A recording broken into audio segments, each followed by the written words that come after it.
the best of the week on Relevant Radio. I've been at the summer intensive for the PhD program that I'm involved in. It's this incredible institute called the Maryvale Institute with connections to John Paul II and Cardinal John Henry Newman. We've been talking with the director of that program, Deacon Dr. Harry Schnitker. And so, Deacon, first, I think I loved when we were doing our interview. I remember one of the questions you asked me was, "Do you like the pub? Can you go to the pub?" But there's something in there of the communal life. Yes. That's part of the program. Share more about that. So, funnily enough, it's called the Pope, the main pub that's closest by after Alexander Pope, the poet, not the Holy Father. It's a kind of funny thing. So, the bar staff are undergraduate theology students, which is kind of weird.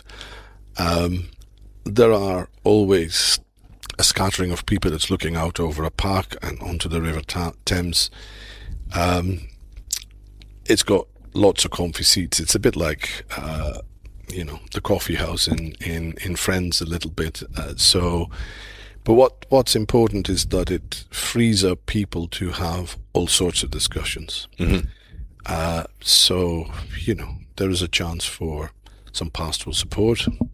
Many of the priests of the program are very good at that, but actually you don't have to be a priest to offer pastoral support. People will watch soccer, particularly with the World Cup on at the moment. But people will also just talk, and they will talk about all sorts of things. And so it expands theology beyond the boundaries of theology. And that's kind of a serious part to this. The ultimate aim of this is that we have a Catholic studies program rather than a theology program. We have lots of people studying theology, but we have people studying all sorts of other things. And the rationale is really that theology should infuse the way we think of history, the way we think of culture, of literature, the way we think of other human beings. And that's one of those funny things that happens in that pub setting. All of a sudden, people are coming from their own study perspective, and what you don't normally get, certainly not in universities, in most normal universities, but this is what would happen in an Oxford or a Cambridge college. This is what would happen in the schools in Edinburgh. So, when I was there, the history department was vast, 5,000 students. They had their own common room. There was a bar attached to that common room. There would be better discussions in that bar than there would be in the classroom, because there's much more freedom to explore and to think.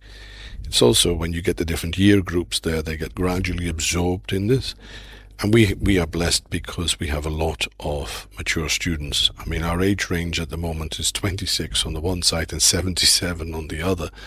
So people come with huge experiences and working for the church or working elsewhere. So the topic range is enormous. And that then gets infused with the theology. You find that people who are very, very conservative come out of this program slightly less conservative and more sort of in tune. You find that people who are very liberal, well, they don't tend to come out liberal. That's I'll be honest. We are very much a Ratzinger-based theological mode, and I'm not apologetic about that. But what happens in the pub is very much underpinned by that concept. Mm. So it is the infusion of a wider culture by theology, which is very, very Ratzinger. Everything had to have a theological lens, and through that lens you shape the society around you. So the pub is really the testing ground for that. That was the best of the week on Relevant Radio. The best way to listen to the best of the week is on the Relevant Radio app, free and always free.